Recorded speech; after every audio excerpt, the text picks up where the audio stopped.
Fair warning, this video is gonna suck because of the poor audio quality, so forgive me in advance if it really does sound like I recorded this on a laptop. It's because I did, and frankly, I don't really know what I'm doing making this however long character analysis of Alux Rising. But enough pedanting around the fact that this is technically my very first video ever made. Alux Rising Season 1 is about to end, and I have some thoughts! And usually I would have just made a really long Tumblr post about this. But unfortunately, I don't even think that is enough to suffice the college English major within me. So now that I'm here creating this video, we might as well get into the overanalyzation of an obscure Minecraft series here. And so I think we should start off with the timeline first, because before we can get to any character analysis, we need to establish what actually happens within the series. So I would suggest getting some snacks ready because, oh boy, 19 episodes to go through and the first 3 are already a lot. And preemptive spoilers about the entire series should be able to go without saying, but, you know, just in case you haven't seen it yet. And so we actually start our story centuries before it even begins with a magical ruler who rules over Kozin and she's a dictator. I don't know how else I'm able to explain that part other than the fact that she's pretty evil, so an uprising begins in order to take her down because why would you want an evil dictator ruling your kingdom? And so she's defeated by the Guardian of Light, her arch nemesis, and is trapped forever in stone. Boo-hoo. And so fast forward like 100 years and some random kid named Alux who's the Prince of Kozin is born. I don't fucking know, like, who's this kid? Who left their kid in some random castle? Like, come on. Oh, it was the Queen of Kozin? Well, that makes sense, yeah. And she died in a mysterious attack? Oh. And he was there to witness it. Oh, I don't think that's good for a kid's mental health. I hope he turns out alright in the end. Foreshadowing. Anyways, fast forward a couple years from that, and there's some other kid who had his house burned down with his mom inside. I don't know about you, man, but I don't think Kozin's doing that well with the future of their youth. And that becomes pretty apparent once we start our series because Alux, the Prince of Kozin, doesn't really want to be the Prince of Kozin because he's been trapped in the castle he's lived in all his life, isolated from the rest of the world, kinda not allowed to interact with other people, so like, you know, he's not having the greatest time of his life right now. Anyways, he tries asking his dad to go on a trip with him to a neighboring kingdom called Himatria. That will be important later. But his dad denies him and forces him to stay within the castle like he's done all his life. And apparently that's probably the best thing his dad's ever done for him, because his dad dies on his way to Himatria, so Father of the Year award goes to King Elric? Continuing on, when King Elric had left to go to Himatria, he brought some of his head guards with him. One head guard being such of the name of James, and who is also kind of a jerk to Alux. And he had been there when King Elric had died, so it's kind of messed up that you would have your head guard at your side when you died, but not your son. So, when Alux gets the news that his dad's dead, he kind of freaks out because, you know, when you're next in line to be king and you don't want to be king already, kinda gets a little tricky there. But fret not, for Alux has a backup plan with his similarly aged tutor named Petro, who's also his best friend because he's the only other peer he gets to interact with. Devises a plan to escape Kozin, you know, and like start a new life so he doesn't have to be king. Kinda selfish thing to do, if you ask me. But uh-oh, remember that weird magic user that used to rule over Kozin and who was a dictator? Well, she started her own cult, and apparently Petro's a part of it. And so evidently, Petro betrays Alux when he's about to escape because he works for the Angel of Darkness, as she's called. Cue Cliff Sing, and now Alux is missing. James, the head guard of previous King Elric, tries to find Alux and tries to apologize to him for not protecting his dad. But he's the one who finds out that Alux is actually missing. So Kozin's kinda cooked here. With a missing king now, the previous king's advisor, Sir Asriel, appoints himself to be king for the time being until they're able to find Alux. Petro obviously objects to this fact because he's trying to get the kingdom back for the Angel of Darkness. But while Azrael is busy running the kingdom, James voluntarily goes on a one-man manhunt to find Alux by himself. And so while James is gone and Azrael is busy, Petro decides to befriend one of the Cozen guards to apparently help him go into the castle archives to retrieve a magical scroll that will enhance Petro's magical powers. Did I mention that Petro's a magic user? Do you also want to know another cool fun fact? Cozen, the kingdom Petro is currently residing in, and I cannot make this up, is magic racist. So they don't really take kind to magic users within their kingdom. I wonder why. So the guard that Petro befriends' name is Mark, and he will be an important character later. It's just... we'll talk about him when we get to him, And so, moving on, when Petro tries to go into the archives with Mark to retrieve the magical scroll, Azrael finds out that Petro is in fact the traitor and the one who is responsible for Alux going missing. And so he tries confronting Petro within the archives, but it doesn't really go as planned, as through Petro's own manipulation, Petro's able to manipulate Mark into believing that Petro's the victim here, and subsequently gets Azrael arrested instead.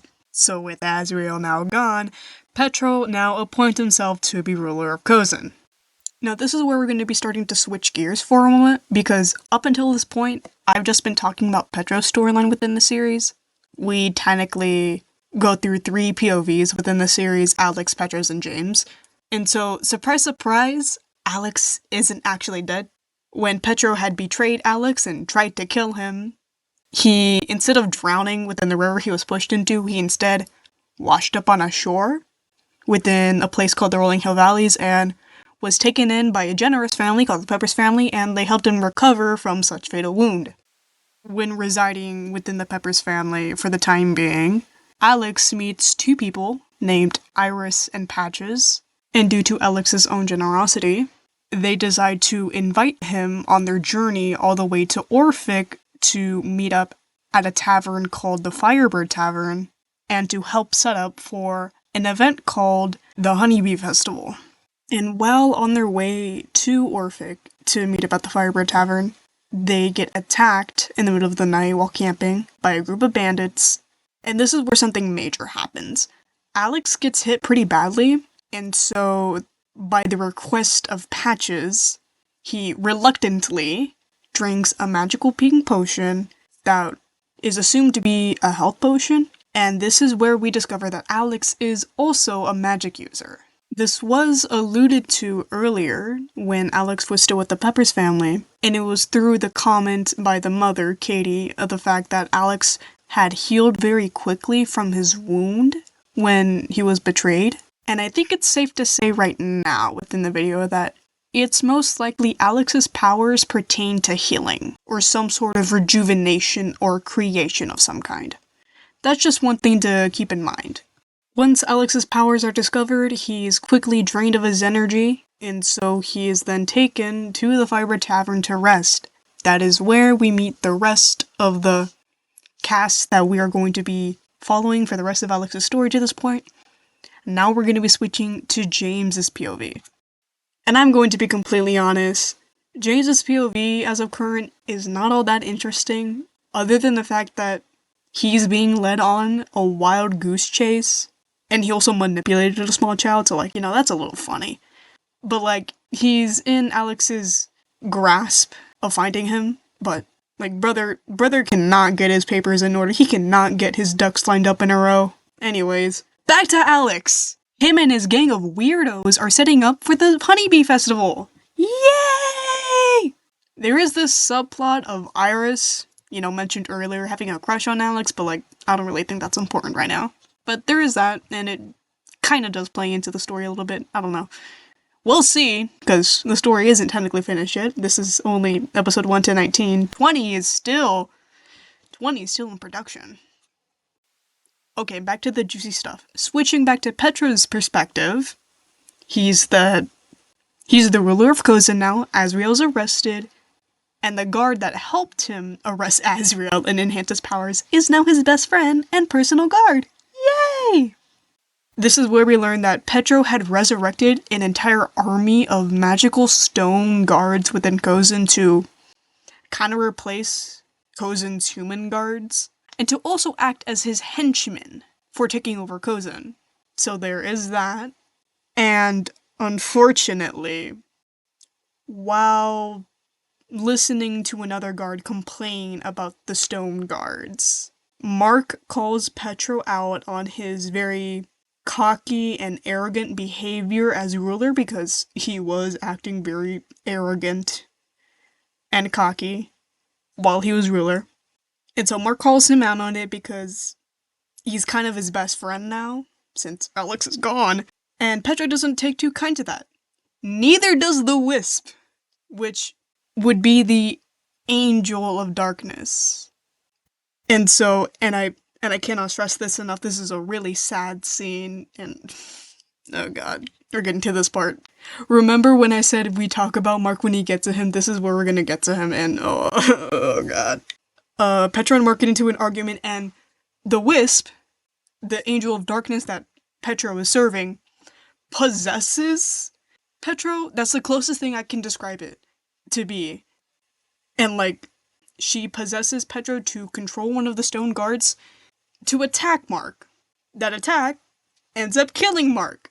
It also removes one of his right arms, and I assure you that is a point that I want to state right now, because I do feel it's important later, but he gets thrown around like a rag doll, and he dies.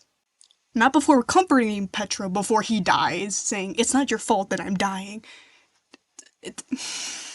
It's just, that scene is a whole lot that I'm gonna have to dissect later on. Oh my god. Anyways, Mark is dead, Petro's really sad. Petro also died in another way. He died spiritually by that. And now the Wisp is in full control, and we later see the stone guards marching out onto the rest of Kozin, with Petro commanding them and the Wisp by his side, laughing maniacally and evilly like a goddamn supervillain. And so, switching back to Alux's perspective for hopefully the last time, we see that he's still in Orphic at the tavern, but this time he meets an old friend of Righty, an important character that we're going to get into later. This old friend of Righty's named Lord Aldrich. I have a lot to say about him, but anyways, he's a very powerful magic user in regards to healing within Orphic, and coincidentally, a bunch of refugees from Hamatria escaping a very brutal and bloody battle that they are having with magical stone Kozin guards. Oh, I wonder where those are from. They're coming to seek shelter from it. And of course, the tavern comes in and takes them in, and this is where Alux kind of discovers what Petro is actually doing within Kozin. This is also where he discovers that James has been following him the entire time at the very end of the episode, so suffice it to say, episode 20 is gonna have a lot, and that's why I'm making this video before it comes out. And that's where a lot of the major storytelling points kind of end.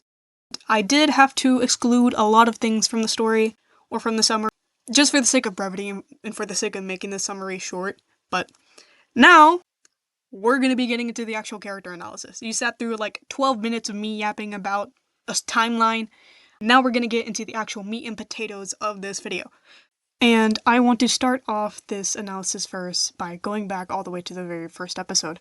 As I mentioned, I cut out a lot of things for the sake of brevity. This is where we're gonna be getting into some major detailed scenes.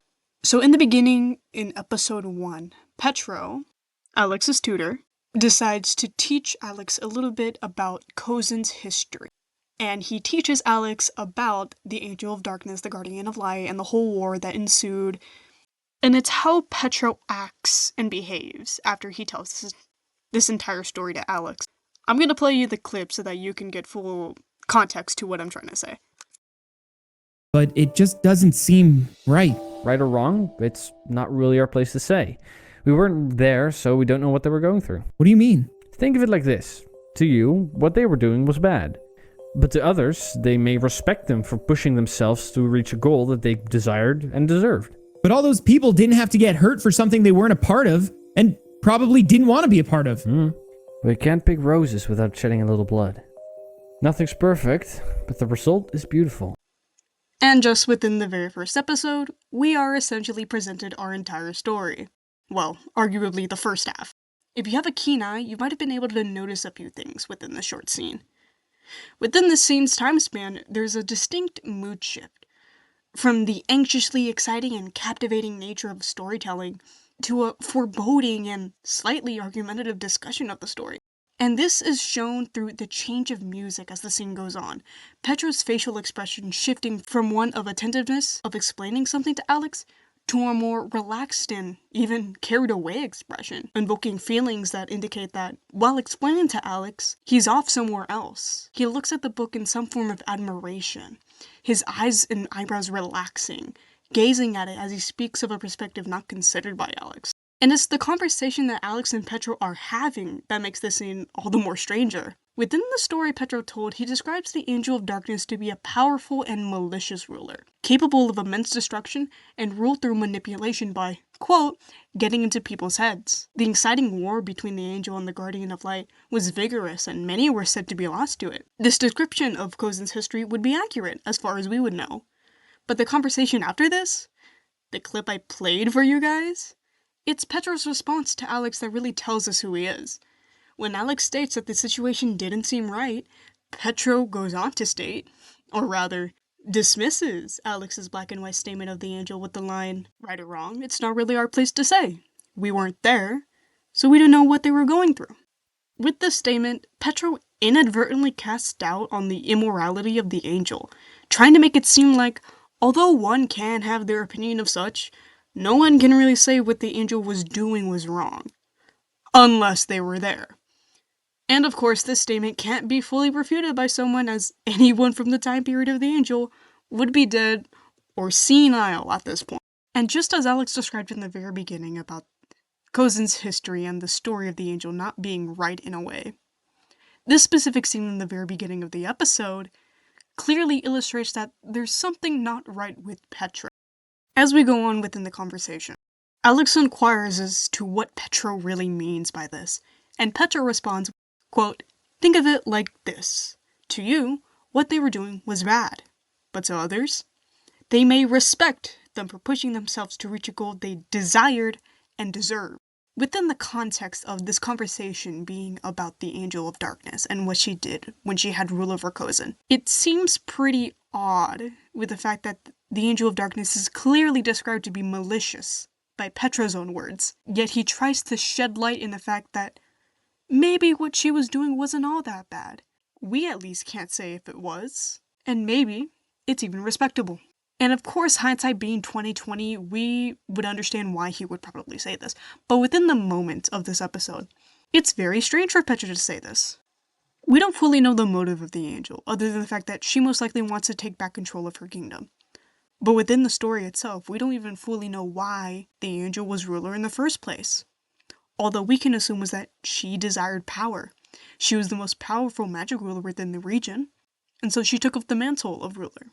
And so, assuming that what the Angel had desired, and by Petro's own words, deserved, would have been power, Petro being discovered to work for the Angel says a lot about what he does later on within the series, and specifically lends credence to his motive as well. As I said in the very beginning of this specific analysis, this entire conversation back and forth between Petro and Alux foreshadows, essentially, the coming events within episode 2. As Petro seemingly gives a reason for the Angel possibly not being in the wrong by his standards, Alux goes on to say, but all those people didn't have to get hurt for something they weren't a part of, and probably didn't want to be a part of. And it's very telling that within the very next episode, albeit at the very end, Alux is betrayed. When it comes to betrayal, you never expect it. That's the whole nature of it. And inadvertently, with Petro later assuming control of Kozen through a series of events, Alux was part of that takeover. He got hurt in the making by that betrayal. He didn't want to get hurt. He wasn't fully a part of it. And if he was aware, he wouldn't have wanted to be a part of it. And as Alux states those words to him, Petro goes on to say, we can't pick roses without shedding a little blood. Nothing's perfect, but the result is beautiful. With the sacrifice of Alux picking roses while shedding a little blood, Petro believes that although it's not perfect, his takeover of Kozin and the revival of the Angel of Darkness will be beautiful. This one conversation that they have in the very beginning of the series perfectly illustrates the opposing characters that these two have to each other. Although best friends, they may as well be complete opposites. And this comes down to the main theme that I believe Alux Rising as a show is trying to portray to us. Selflessness versus selfishness. And this characterization of each of them is presented through a myriad of scenes throughout the series. It can be summarized in the fact that in Alux's action throughout his storyline in POV, he's very generous in his action. He constantly offers to help. When he's with the Peppers family on the farm, he constantly helps Ben. When he's with the entire gang at the Firebird Tavern, he constantly offers to help set up for the Honeybee Festival. And he's very selfless in his action with the fact that he's very much willing to self-sacrifice.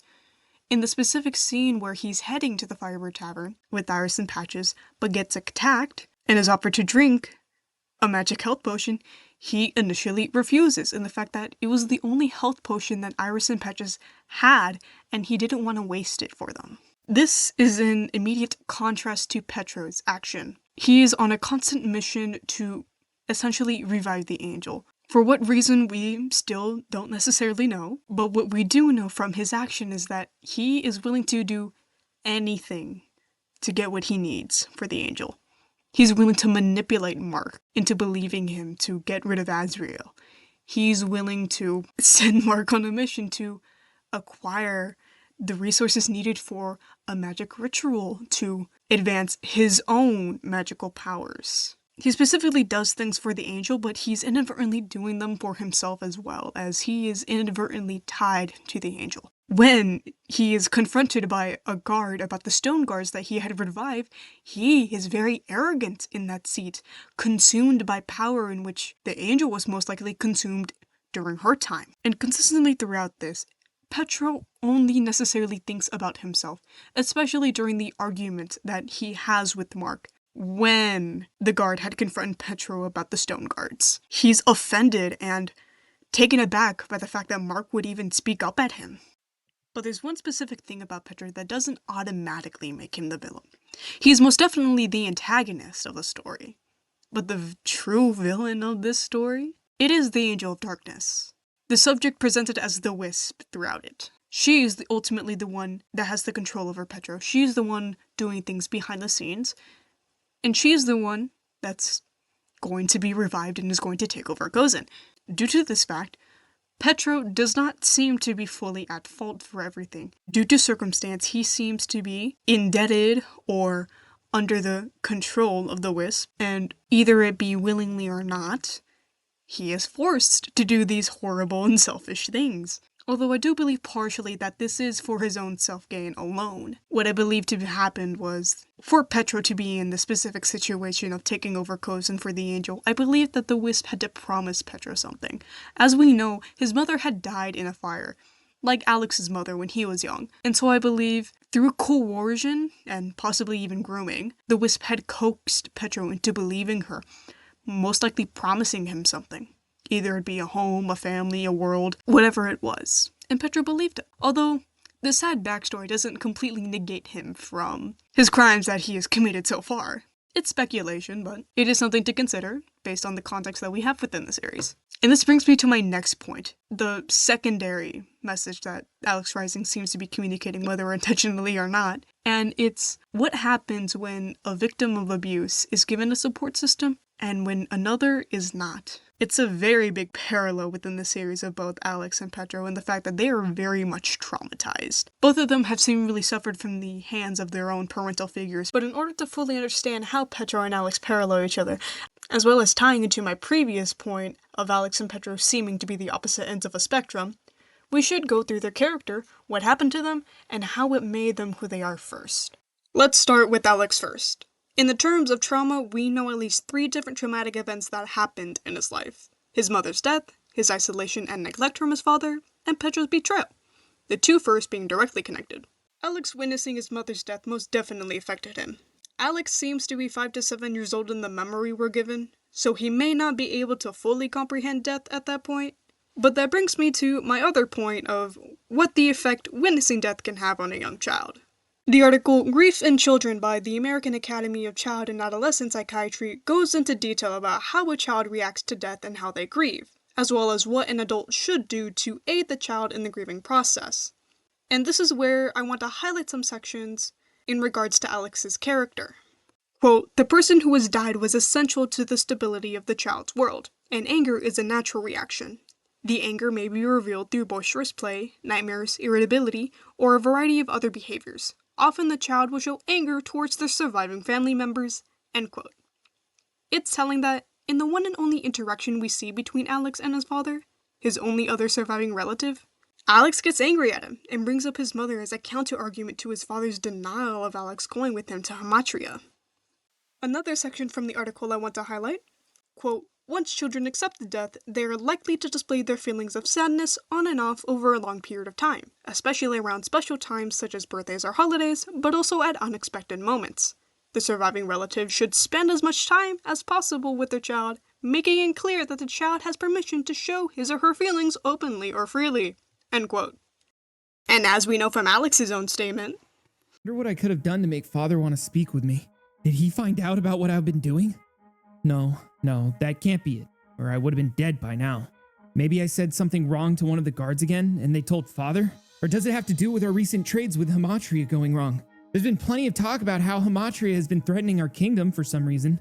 Or maybe I'm just overthinking it, and he might just want to spend some quality father-son bonding time. Like that would ever happen. Here goes nothing.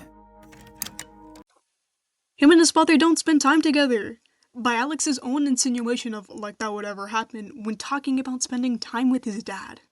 Gathering as much information from the series, we could assume that Alux was not given proper support after his mother's death as a child, and this was due to the neglect of his father. But I want to state outright, Alux technically wasn't fully neglected. He's the Prince of Kozan, so it would be pretty hard to just neglect Alux physically, and it shows that his physical state was never ignored. He's expected to be in good shape all the time, and he is. He's expected to be present everywhere when he is needed, and he's expected to physically stay within the castle walls. It's instead that he was emotionally neglected, not just by his father alone, but by seemingly everyone he knew. And it seems that this neglect of him emotionally, but not physically, leads Alux to want to be free. He is not treated like a prince within the castle, not in the traditional sense. He is not cared for in the castle. So his chances to be cared about out of the castle are assumed to be greater. And it's Petra's suggestion to Alux of running away that pushes Alux to do it. Now bear with me here, I'm about to show a 2-minute clip of my entire point, so. Doing okay? I'm great. Just peachy. You wanna talk about it? About what exactly? You know, the whole your father dying, the war, you're becoming king tomorrow, you know the normal, right? Look, I know you, and I know how hard you're trying to not let your emotions get the best of you right now, but it's okay to let go every now and again, especially right now. I don't know. You can talk to me. It's not fair. I never wanted this. I never wanted any of this. I don't want to be king. I want to be free. But I know that'll never happen. That's not true. It's possible. No, it's not. Even when I become king, nothing will change. I was never able to step 1 foot outside the castle. Now I can barely step 1 inch outside of my own room. I'm just trapped. This is my life. There's nothing I can really do about it. Don't be too sure about that. What do you mean? What if I told you I can get you out of the castle for good? You won't have to become king. You won't have to live this life. You can be free and do whatever you want. I think I know what you're getting at, but I can't just leave. That would be selfish of me. I can't just leave the kingdom to... Stop with the "that would be selfish of me" nonsense. You deserve to be happy and live your life however you please. Okay then, say I were to leave. What happens to the kingdom and the whole war that may happen? If you are to disappear, the next most suitable person would take the throne, or whoever the king appoints to rule next. So if I were to disappear, Azrael would take the throne and become king? Yep. He's been by my father's side for as long as I can remember. He's way more fit to rule than I ever could be. The kingdom would be absolutely fine in his hands. Wait, what am I thinking? I can't just leave. You can, and I'll help you. But only if you truly want to leave. I don't even know what it's like out there. Then I'll show you. We can travel the world together, learn together. I'll teach you new things, and you'll finally be free. How do you know this crazy plan will even work? It will. You just have to trust me. I'm not sure. I don't think I should do this. Alex, look at me. The kingdom will be fine. You will be fine. We can leave and be free, I promise you. Okay, I'm in. That's the Alex I know. Now, what's your plan on getting out of the castle and past all the guards? Funny thing about my point of Petro being selfish and Alex selfless, Petro's literally tempting Alex to be selfish, so Petro can be later selfish himself. Anyways, the only person in Alex's life that seems to care about him is Petro. When Alex is ranting about how he's trapped, Petro listens and gives Alex the idea of running away. Alex is unsure, but Petro promising that they'll run away together cements it for Alex for him to agree. Although Alex had thought about being free, running away would not be something he would do on his own. It's having Petro, the person he's seemingly aware to be the only one who truly cares about him, alongside with him that makes Alex think running away is possible. To his knowledge at least, Alex would have someone who cares about him with him. And that's what makes Petro's betrayal more heartbreaking. The third traumatic event in Alex's life. In that moment of vulnerability for Alex, Petro takes it away and tries to kill Alex for his own selfish gain. The moments of friendship and bonding, as well as listening to each other, were all just ways for Petro to better use Alex so that he could get rid of him eventually. Now that we've established the major traumatic events, we can move on to how Alex acts with these underlying traumas. Firstly, being Alex has anger issues. It's primarily shown through his time in Cozen, in the abusive environment that gave him anger issues. Although it does pop up later within the series out of Cozen, but that's one scene I'll touch on later. It's mainly in Cozen, and it's through how he was treated, with the fact that he was ignored emotionally and not cared for until he was needed in the moment. Throughout his time in Cozen, he was not only subjected to abuse, but expected to take it without complaint. Constantly, Alex gets shut down when he tries to voice his own concerns or opinion on anything regarding himself. After a while of dismissal, Alex just shuts himself down, realizing to continue on with his pushback won't lead him anywhere, and whoever he's arguing with won't listen to him. And it's his realization of that fact that fuels his anger. You see, there are two triggers that fuel him. The disregard of his feelings by his noble authorities, and the violence and insults thrown at him by the guards he trains with. When with those older of him and demanding respect, Alex actually uses a confrontation avoidance technique similar to a technique victims of abuse, specifically around narcissists, use to do the exact same thing. Both techniques aim for the same outcome, minimal confrontation and to minimize outbursts from their abuser.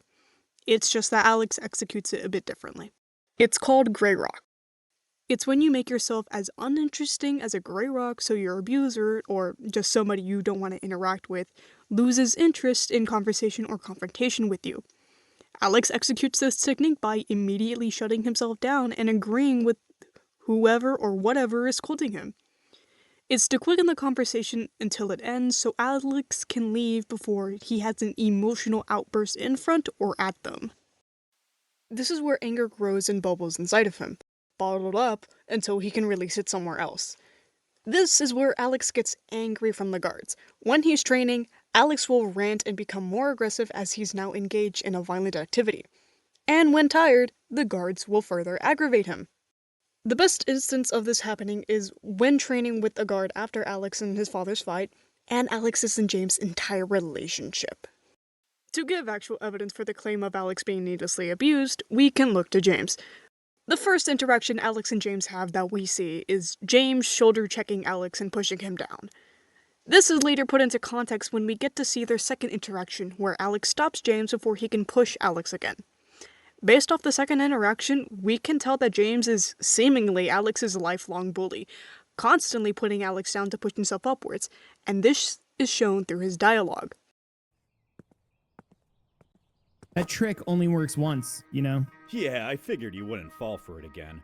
But it still would have been funny if you did. What do you want, James? I'm not in the mood today. Now, is that any way to speak to the King's Guard? Again, I'm not in the mood. What do you want? Oh, nothing. I just heard some talk about what happened in the throne room between you and your father. And? And I just thought it was funny. The princess wants to go out on a little adventure. Don't call me that. Oh, what's wrong with the princess? Are your feelings getting hurt? Are you going to get your little friend to try to knock me down? I'm so scared. I don't need anyone to kick your butt for me. I can do it myself. That's some big talk from the weakest link in the castle. I'm not weak. Whatever, princess. Anyways, I should be heading to the entrance now. Me and some other guards are escorting the king to Hamatria. After all, the king needs someone he can rely on to go with Great. him. Have fun then. And I guess it's a bonus for me. I won't have to see your ugly face for over a week. Watch it, princess. Anyways, I'll leave you to go do your makeup or whatever. Bye!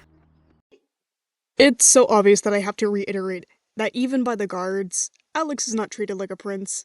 He is not a threat to anyone lower of status to him. James consistently immaculates Alux for whatever reason, and talks to him as if Alux wasn't the king's son, but another guard he sees as weaker to him. And Alux knows this. How could he not? Alux's reaction is reasonable. Despite being a prince, he has no power. And this is where Alux snaps back more. He's more comfortable taking shots at the guards, more willing to talk back and aggressively at that.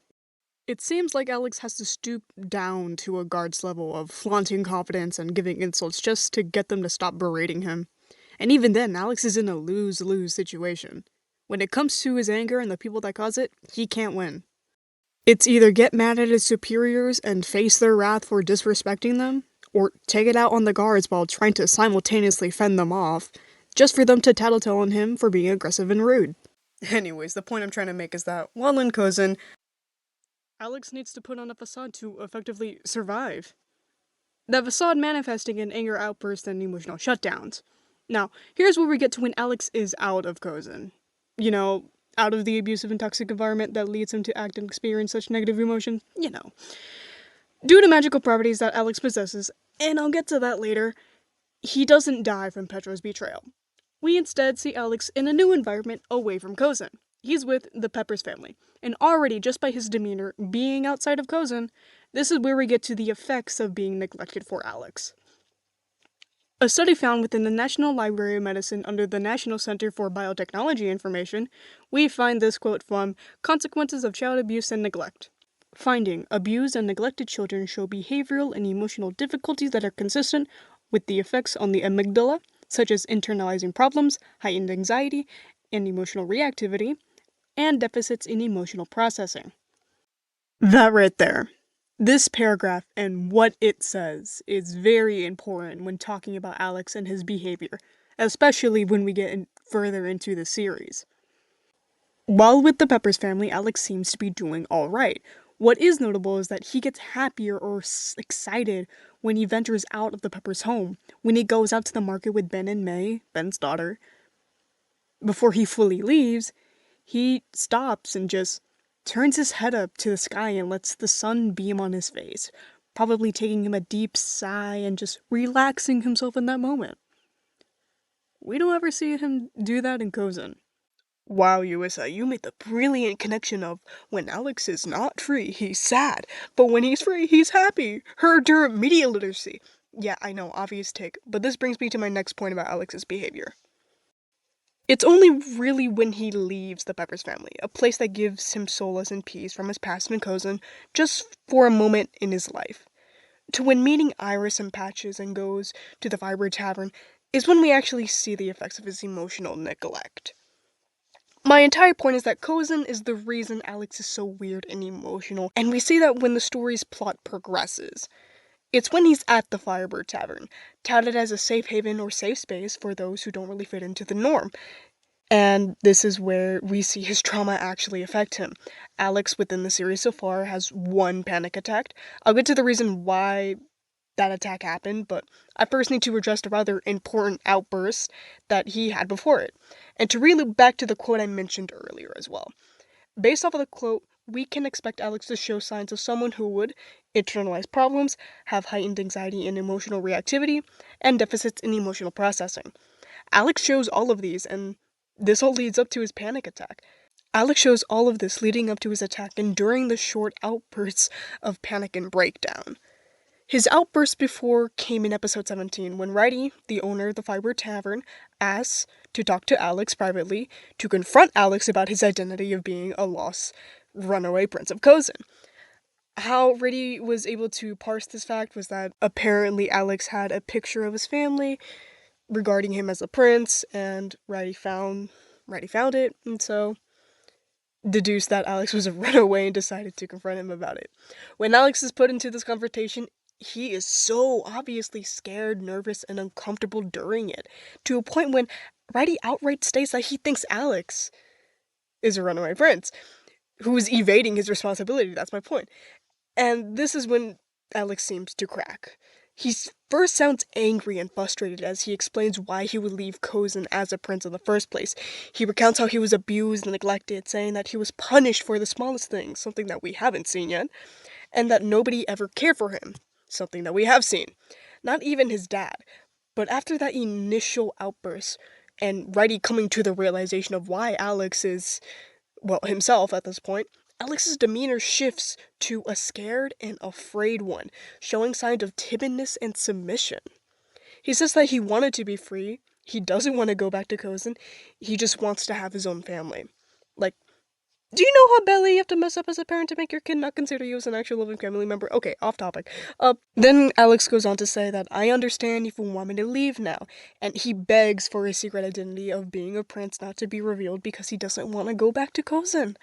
Now, this scene is a gut-wrenching one. The music heightens as it goes on, mimicking Alux's frustration, and then anxiety and fear of being, once again, rejected.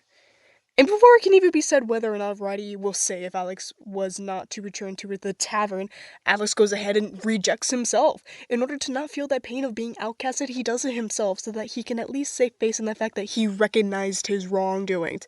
That's in heavy quotations. He thinks he's the problem. All his life he's probably been taught that whatever he's doing is wrong in some way, and while in the castle he's been on edge as that was the only way to defend himself. But here, in the tavern, a safe space? Everything is supposed to be better. Not like Alux's previous home. It's safer, more considerate of his feelings, of his well-being. The people at the tavern, essentially the new family Alux has found for himself, care about him. And so when his past as Prince of Kozin came creeping up on him, it's his fault. He's the one hiding the secret from everybody else. He's the one who abandoned a kingdom on edge without a king. He's the one who wanted to escape in the first place. Out of the selfish desire to be free, Alux created the situation entirely himself. He has nobody to blame if he gets rejected by the tavern. He can't blame Petro. He can't blame his father. He can't blame the guards. He can't blame anyone. If he had just never thought of escaping, never stepped out of line, never disobeyed, never yearned for anything else but he had in the castle, never needed anything else from within the castle, maybe things would have been different. And do you see how quickly self-loathing and blaming yourself can spiral out of control? Alux here in the scene shows that he's internalizing problems. He engraves it into himself to never forget it, because in that moment, that is all that matters to him. And because it's the only thing that matters, his anxiety and emotional reactivity to it heightens. It's not until Righty calms him down, reassuring that Alux isn't going anywhere that would hurt him. Righty tells him that he's accepted into the family of the Firebird Tavern, and Alux is at peace once again.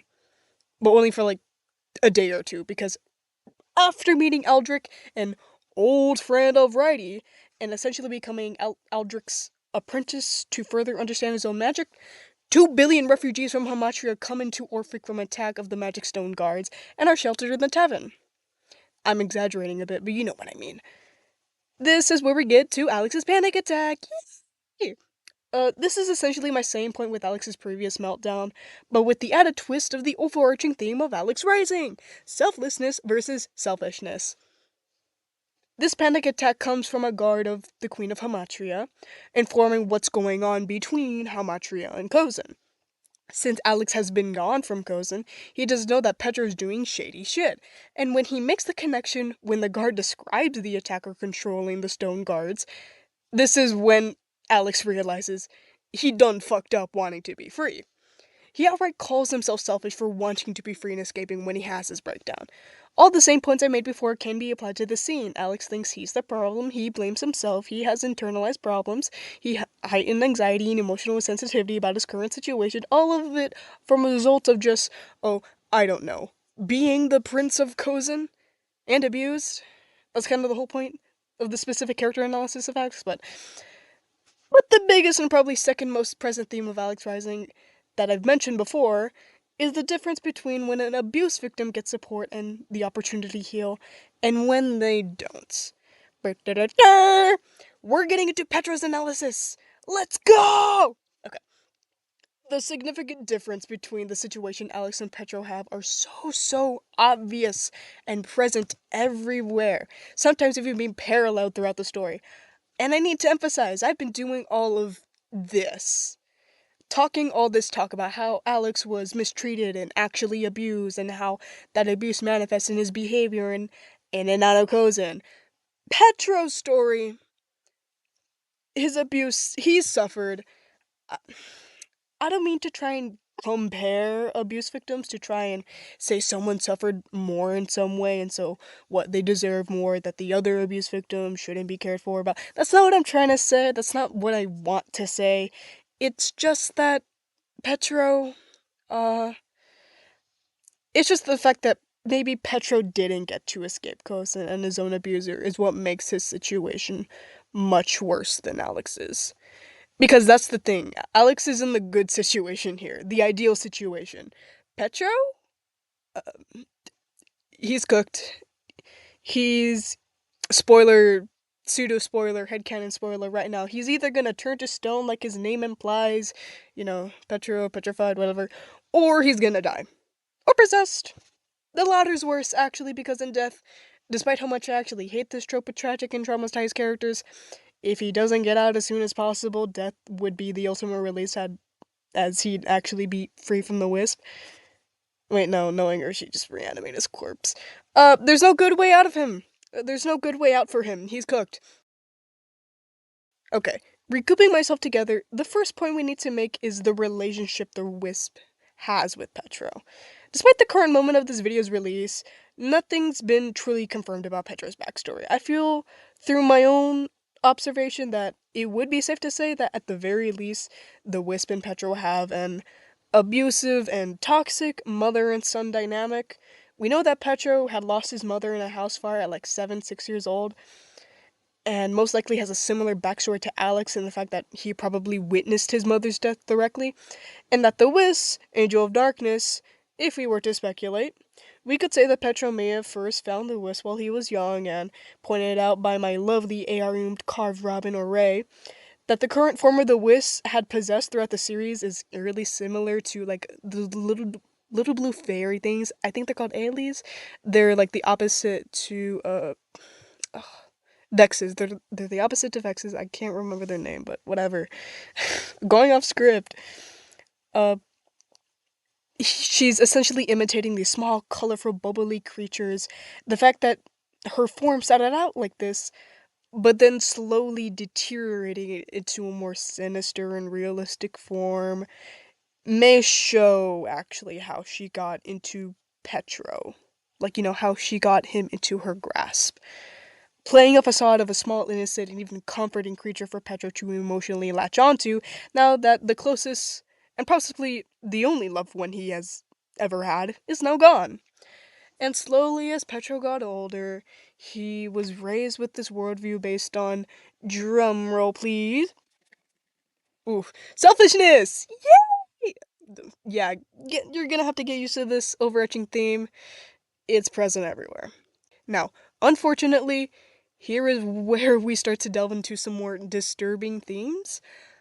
Abuse of any kind is already disturbing in and of itself, but there are degrees in which seeing that abuse continue on instead of seeing the aftermath or the results of through the behavior of people is more disturbing as, with Petro, instead of having to pick apart what he does and what he means by it like we've done with Alux, we directly see it, full on, constantly with the Wisps.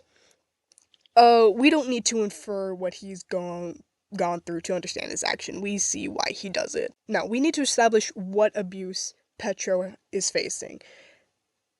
And as far as we can identify it, it is most likely grooming. Now, before we go on, I understand how the internet works. Throwing around the G word can be a bit risky, but we need to properly define that term. By Oxford Languages, grooming's secondary definition is, quote, the practice of preparing or training someone for a particular purpose or activity. This definition is profusely vague in what a person can be groomed for, and that is because you can be essentially groomed into doing anything. Grooming can essentially be equated to complex manipulation or invested coercion. Usually, it has a lot of emotion tied and weaved into it so that for the victim, it is harder to break out of. Many times, groomers tend to get into their victims' heads by either isolation, love bombing, or holding power over them by either social status or the physical variety. We're gonna see that later. Not fun. But ultimately, the groomer does not care for their victim, as the only reason they are victimizing this person is for their own selfish gain. Essentially, a groomer is trying to get somebody to do something, most of the time on their own behalf or themselves, and that is what we are seeing with the Wisp and Petro. Petro's entire reason for betraying Alux is to essentially overthrow the current throne to present himself in power to ultimately restore the Angels' power. He enhances his own power to carry out the Wisp's plan. He enacts a war with Hamatria because supposedly they are in possession of an artifact that he needs to restore the Wisp to her proper, grossly angelic form. Every current action that he does is for the Wisp, and to an extent for himself as well. And he tries to convince himself he really does want this too. He himself believes that he wants the Angel to be in power again. His worldview has been twisted and morphed by the Wisp and her ideals because ultimately she wants him to believe everything that she believes. Wants him to be the dedicated follower of hers so that she can get him to do anything for her until he is no longer of use to her. For her, anything that stands in Petra's way is standing in her way, and so she needs to get rid of it. That is why the group of her own cult followers assassinates the king. I'm sorry, I did not mention that in the beginning, but that does happen. That is why Petro attempts to assassinate the next sitting ruler. That's why Petro gets Azrael arrested when he takes charge. Why Petro incites the war on Hamatria. Why the Wisp kills Mark for being too emotionally intelligent enough to understand Petro deeply and very intimately. To a point where Mark has been able to do something to Petro's worldview and thinking that was a threat to the Wisp's plans. Petro almost had a support system like that of what Alux has gained, and immediately it was ripped away from him because the Wisp can't have anything that can influence Petro other than herself. This is the isolation a groomer inflicts onto their victim. Alux and Petro's backstories are eerily similar, and although Alux may have been isolated because of what had killed his mother, Petro may have been isolated through the fact of, because he is working for the Wisps, he cannot let anyone get too close to him, or else they find out what he's doing. Now, the Wisp doesn't really love bomb Petro, but more of holds her approval of him over his head, and in a way weaponizes her status over him. And although it may not seem like it at first, the Wisp holds so much physical power over Petro as well. Within the most crucial and character development-wise scene for Petro's character, Mark's death, this is where we see everything happen. And if you've seen it, you'll know what I mean. I can't necessarily play the scene for you, as it's literally the entire episode, but I'll probably have to verbally describe it to you.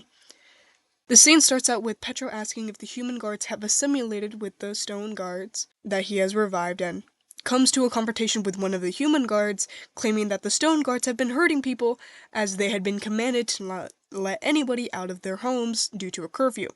When the guard is forcefully escorted out of the hall directly by Petro, Mark goes on to call out what Petro's doing. He says that this power has gone to Petro's head, and throughout the entire scene, to Mark's own credit, Petro is awfully egotistical, snobby, pretentious, and very entitled.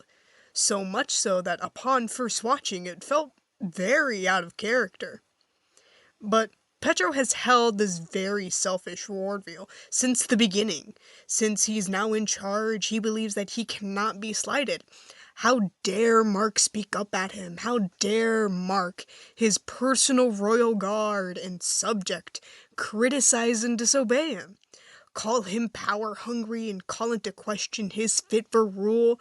Petra tries to justify everything that he's done up until that point, saying that it's not just for the greater good of Kozin, but it's for the greater good of the entire realm of this world. He slips up and accidentally mentions the U.S.I through the pronoun she, and Mark catches on, demands to know who she is, but Petra refuses to say, and Petra tries to send Mark away before it's too late, telling him to go and never come back, never see his face again within the kingdom.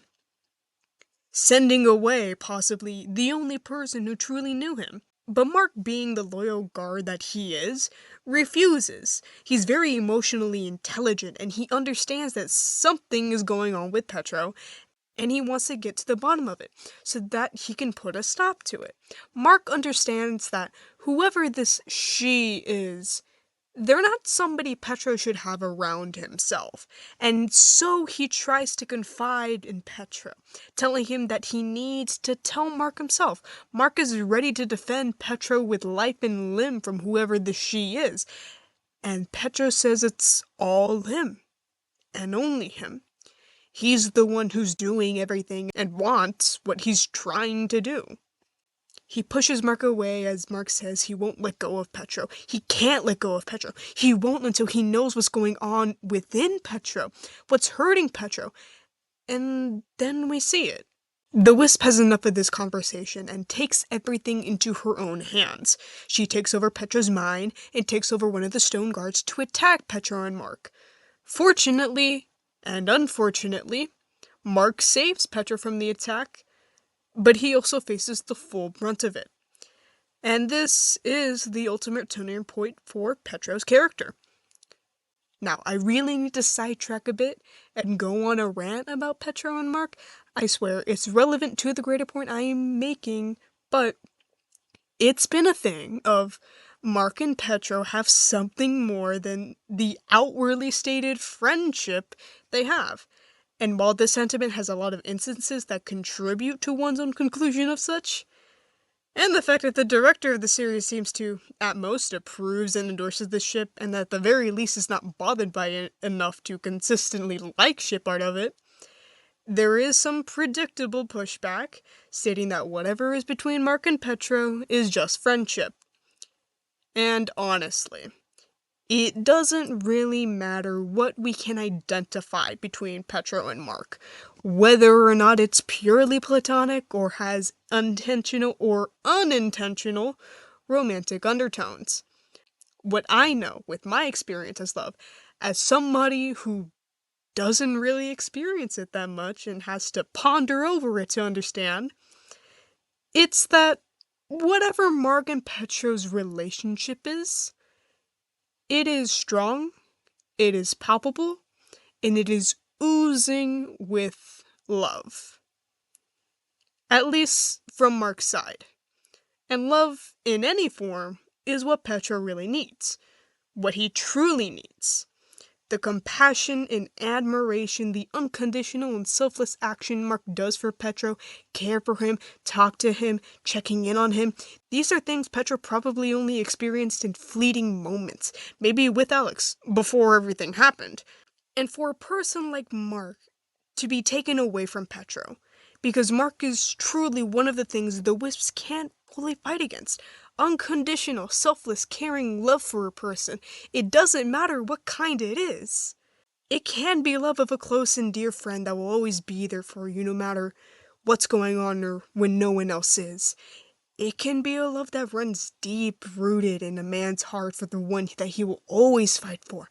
It can be both simultaneously. It can be neither of those loves. But whatever this love is, it's a threat to the Wisp in Darkness itself. It's the connection built between Mark and Petro the Wisp is afraid of. Like I've said before, the Wisp cannot let anybody else influence Petro in that way. And because of that, in episode 16, two characters die. Mark and Petro. Mark is gone physically. But Petro? Well, we're not going to see that calculated, manipulative, planning, and incredibly smart kid again. Not for a long time. Petro essentially becomes a husk, only to carry out the Wisp's bidding because she's the one thing Petro has left in his life, the only constant in his life. She's been there since the beginning, and will be after Petro. She is the only one Petro can rely on. And what makes Petro's character so tragic in the end is that we can't fully sympathize with him. He's still a bad person. He was a bad friend, he was a malicious ruler, and it's just, the reason he is like this is because of the Wisp. It is her fault. Petro may be the antagonist, but the Wisp is the villain. And of course, tying back to the overarching theme, when Alux and Petro meet once again. Alux now knows, to an extent, what Petro's doing, so now it's just a matter of what will Alux do? One would assume that at some point Alux and maybe his trove of found family will go with him to Cozen, or maybe he'll just go along with James. Either way, the point is Alux may go back to the place that's been the source of his hurting and trauma for him, to finally confront what he's been through.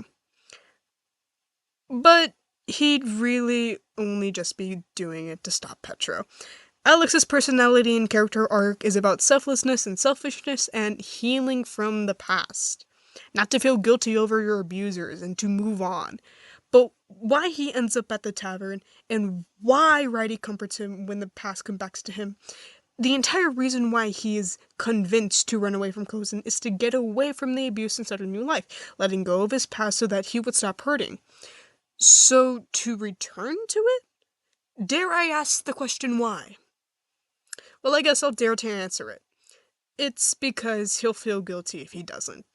He'll call himself selfish for wanting to not go back, for letting his old friend do everything he's doing. It all ties back to Alux's selfishness for wanting to be free. And here's the thing. How does Alux let go of everything? Because honestly, what does Alux get out of by holding on to this feeling of my only friend betrayed me and is going on to do horrible things? Nothing. Only more guilt that he's somehow responsible for it in some way because everything that spills out of Cozen, and that is not good, is somehow his fault because he has an internalizing problems problem.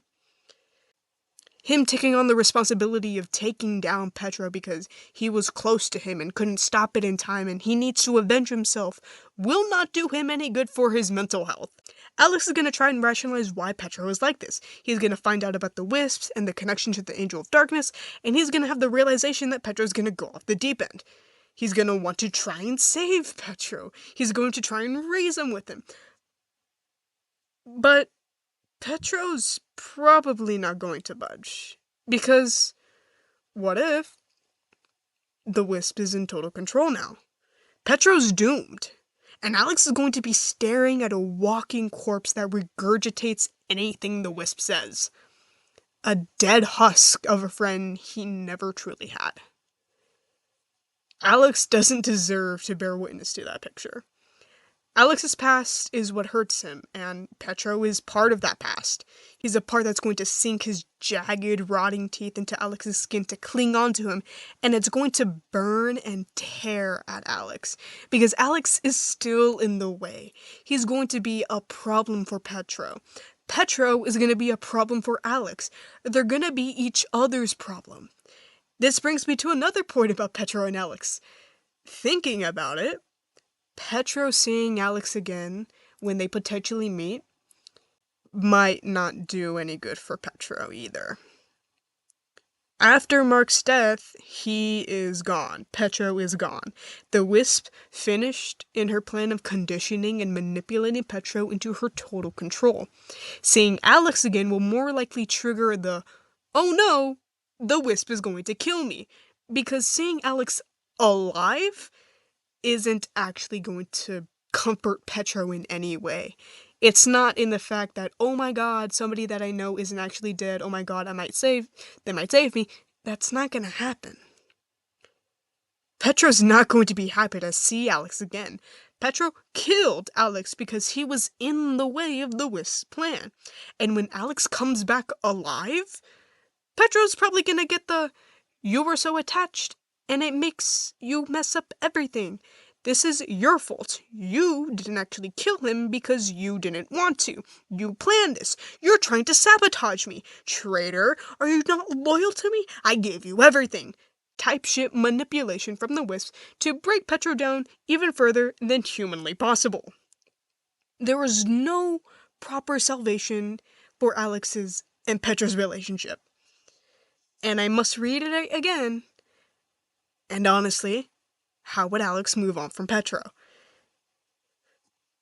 Now here's a hot take from me. It's pretty simple. Forgiveness. I'm serious. It would legitimately help them both, theoretically. By forgiving Petro for betraying them, Alux can let go of his pain that he feels from Petro and can rightly look at Petro's character and actions to determine that he needs to put a stop to it. If Alux doesn't, then taking Petro down will sting. He'll be stuck with this feeling of sorrow that he couldn't be there for Petro because he was hurting. Both of them were hurting. Neither could save each other. Alux shouldn't forgive Petro because Petro's actions aren't forgivable. They're not. That's not what forgiveness is for. Forgiveness is about letting anger and pain go, not to rectify or redeem the person who hurt you, but to free yourself so that that person can no longer hurt you anymore. He should forgive Petro for the sake of himself. Dare I say, be a little selfish.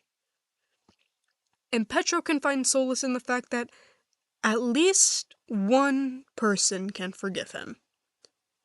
Because who has? And honestly, who would after everything he's done? The Wisp would never. She always blames Petro. It's okay when he messes up. It's never that. Mark couldn't. He's dead. Azrael wouldn't. He's also probably dead. Where is Azrael? Oh my god. Anyways, Alux is the last person Petro kinda has. And when Petro has nothing left, and is expecting to be cast away from the last person he knows for his actions because he's been conditioned that nobody would forgive him, Alux doing so could bring a small semblance of peace to Petro. Alux Rising is partially a story about letting go. Mainly a story about being selfless and being selfish.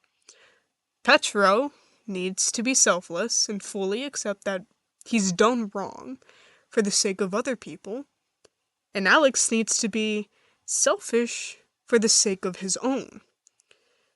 That's of course assuming Alux went by himself and just James. If the whole gang went with Alux, Petro may have a chance of being redeemed. Anyways, big thanks to Carved Robin, a Tumblr mood and oomph that greatly contributed to this Petro section of the video just by simply talking and typing about Alux Rising at all. They've made some pretty great analysis regarding Petro's character, especially their BPD one. I'll link that in the description, so make sure to go check them out, please. Oh, by the way, we're done with that entire section. Yeah, we're done with Petro and Alux. I know, that's a lot to take in, but we can partially forget about them and move on to other things about Alux Rising now. Sorry for the abrupt ending, I just didn't know how to fully end it. First thing that we need to address that is not those two related, I want to stop thinking about them, is firstly, James. As I've said before, he's a bit uninteresting, but the notable thing about him is that he is a very important plot device, and he is kind of going through a mini character arc for himself. As James follows a certain character progression through his time shown. First, he was arrogant, second, he was defeated, and in the third, and we see him currently, he is a bit content. In the beginning, James was made to be a bully to Alux. He was arrogant, unpleasant, disrespectful, and only ever respecting those above him. He would punch down to those that he viewed beneath him, all that stuff. He mocks and makes fun of Alux by either tripping him when he's able to, or, weirdly enough, emasculating Alux by calling him princess and the weakest link in the whole castle.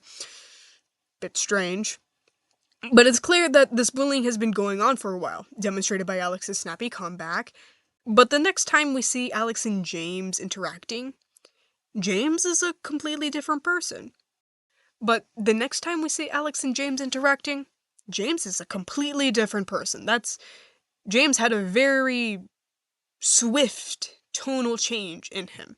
He comes to Alux not to make fun of him, but to offer support in the light of Alux's father's death. James is timid, sad, defeated.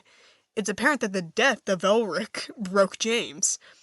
Although when not around Alux, his bravado would come back, with his display of arrogance and superiority complex when he kicks down the 2 guards at Alux's door. But when he discovers Alux is gone, although concerned, he is content with aiding with the search of Alux. James just goes under this major character shift, which will hopefully most likely lead to a character arc for James, with him learning humility and maturing as he goes on the journey to find Alux, which, as we know now, is a very short one.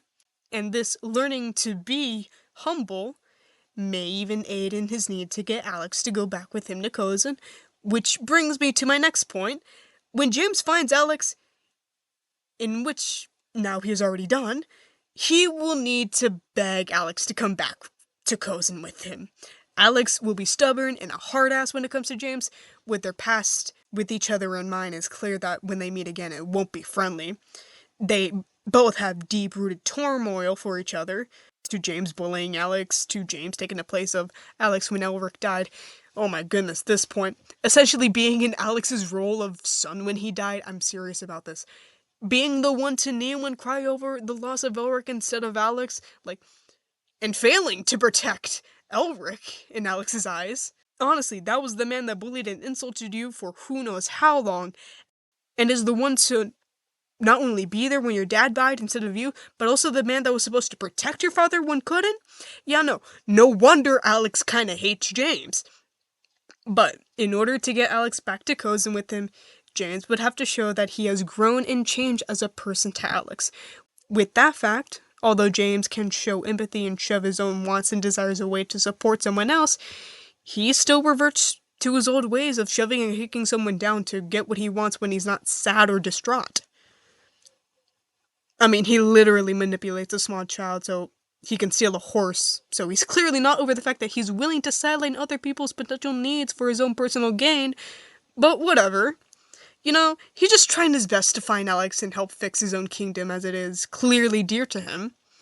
He's just a person who still has some learning to do when it comes to being a good person. He even says he'll return the horse when he steals it, so at least it's a step up from what he might have done previously, of just stealing the horse and telling the Peppers family to piss off. Oh, did I mention that he stole the horse from the Peppers family? Yeah, another thing is gonna have a problem with Alux. Speaking of the Peppers family, let's talk about them for a moment. Now, I've said that Alux has found his found family at the Firebird Tavern, but in reality, Alux has found 2 families. A home family, where he can visit and stay as a part of an actual family that has a mother and father and children, a more traditional family, and a social family at the Firebird Tavern, a group of people he can stick with. And I mainly bring them up because they may be another factor that Alux will have to consider and factor into his decision making. If anything happens to the Peppers family, like say, I don't know, maybe something minor like someone stealing something from them, like, I don't know, something random, a horse maybe, potentially, Alux wouldn't take too kindly to the person who stole from his family if he ever came across them at some point. Just a thought. Anyways, that was a pretty short stint, but let's move on to writing Elric. First of all, and of course, major spoilers. If you don't perpetually stalk the website where Saber and team found their VAs for the characters, you wouldn't know that writing and Elric are really old. Like, really old. Spoilers, a few centuries old for both of them. For whatever reason, we don't know yet, as hopefully this video is out by episode 20, but all we know is that both Ridey and Aldrich know more than they let on, and that specific thing being their knowledge of the angel and the darkness. This is huge. From what I can predict, they may find the need to stop whatever is happening in Kozin and maybe bring Alux along with them, as his own magic that he possesses is stated to be abnormal. The crystals he makes somehow produce energy on their own without having the need to take in more energy to put out. Essentially, Alux is the solution to the energy crisis, so maybe he might be helpful. But that's all we can really glean from them together. And, oh my god. Let's look at them individually now. Aldrich. Oh my god. Okay.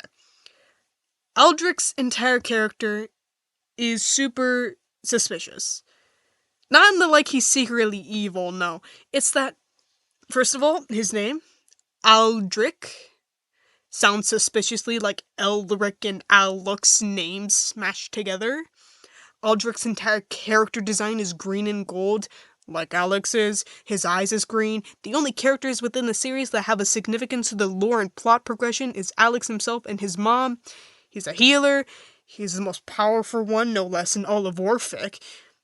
Takes a particular liking to Alux and his magic and offers Alux to be his mentor so quickly.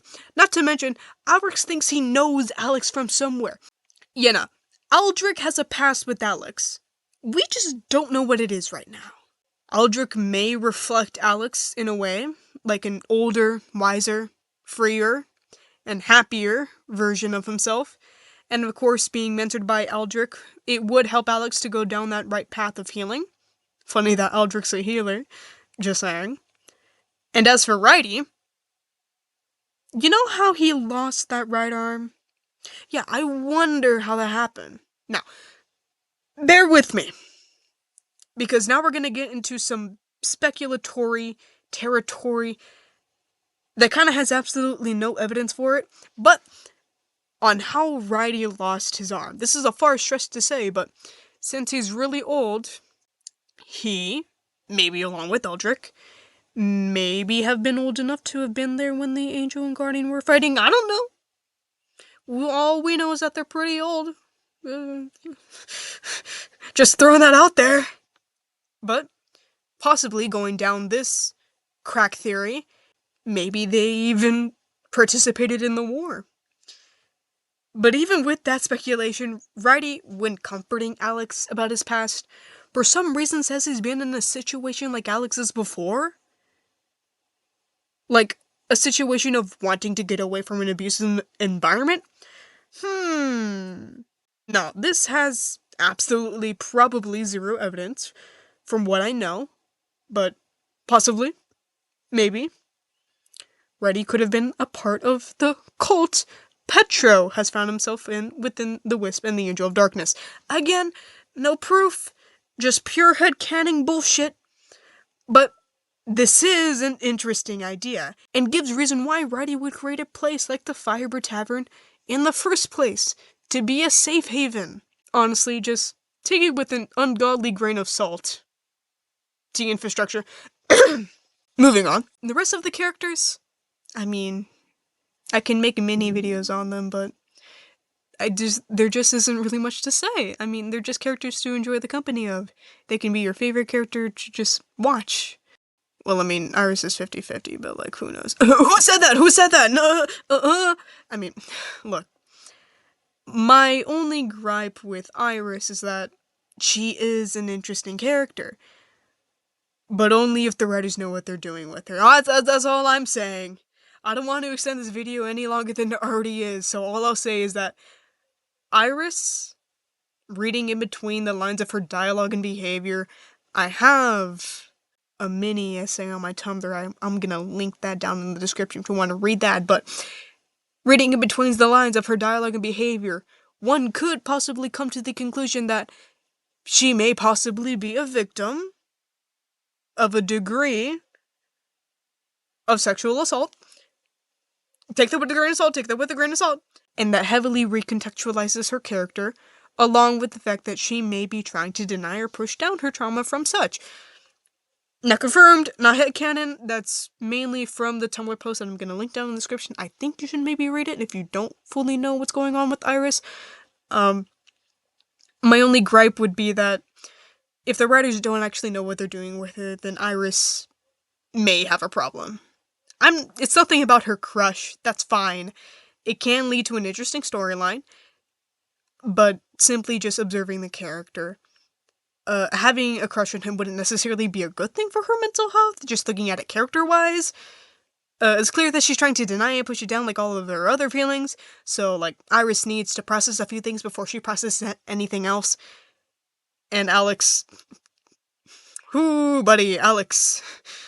Oh, regarding that... he doesn't really need a crush on him. It wouldn't do good for him, I don't think. This whole romance plot might end in disaster. Like Mark and Petros, but we don't talk about that. Sigh. Oh god. The only thing I have to say is, if only the writers understood you like I do, Iris. My girl failure. If only. Anyways, moving on to the next mini topic, Guardian of Light. If it wasn't already obvious enough, Alux probably either is a reincarnation of the Guardian, or possesses some of his magic as, like, his braceless necklace thing is in the shape of the spell in which the Guardian had cast to seal the angel away. Not to mention, but Alux is the only magic user that we know of to produce crystals, not including the Guardian. He also has horns, has antlers like the Guardian as well. Yeah, you get the idea. Alux equal Guardian. Pretty obvious. My question is, how? Like, how does Alux even have this magic? Was his mother a magic user? We never see her use magic. If she was that the reason why she was killed? We don't know. Not right now, at least. If the angel's magic is seeping through her stone person, can the Guardian's magic even still be here if he sacrificed himself? Why does Alux even have ties to the Guardian? Why does he have some of his magic, allegedly? Why does Aldrich, the most powerful magic healer on Orphic, somehow recognize Alux? Why is Alux so strange? Oh my god. That's just poor dialogue choice, honestly, but why is he so strange? Why does Alux look nothing like his dad? I'm joking with that one. Unless it's given validity to think such in episode 20. Anyways!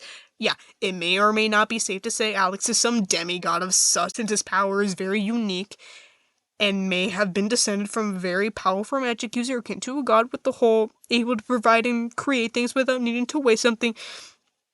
Also, another interesting thing I noticed regarding gods, certain characters use the phrase, "oh gods," instead of "oh god," implying that there is a polytheistic religion that is dominant throughout the realm of AR.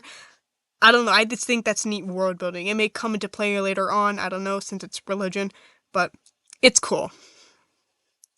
But back to the main point, Alux is some sort of embodiment of the Guardian. Like how Petro is a facilitator of the Angel of Darkness. And so, of course, one would predict that the ultimate outcome of Alux Rising is that history would repeat itself. Or maybe rhyme, as the circumstances are a bit different.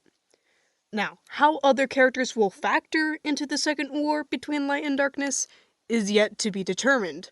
Of course, Rocky, a brute within the Firebird Tavern, has already provided Alux with weapons that of green swords. And green swords? Wait, hold on. Where have I seen green swords before? Oh! That's where I've seen them. I don't know how to properly articulate this, but Alux Rising is a fully planned out show. Everything's been written. Maybe a few things rewritten since production, but it has small details in the beginning that once you look back, you realize has been there the entire time. I'm not even gonna get into the fact that that green sword is next to one of those weight measures, commonly a symbol of weighing good things against bad things, you know. Ugh. But what I want to say lastly is directly to the Favorite My Saber team, if they want to or are comfortable enough answering this question. And it's that, is there at least a possibility of a season 2? I mainly ask this because episode 20 can go in any direction in terms of content. It can be the final video of Alux Rising, or it can lead to more of it. I just can't tell. And I haven't been able to find any confirmation or debunking of this question.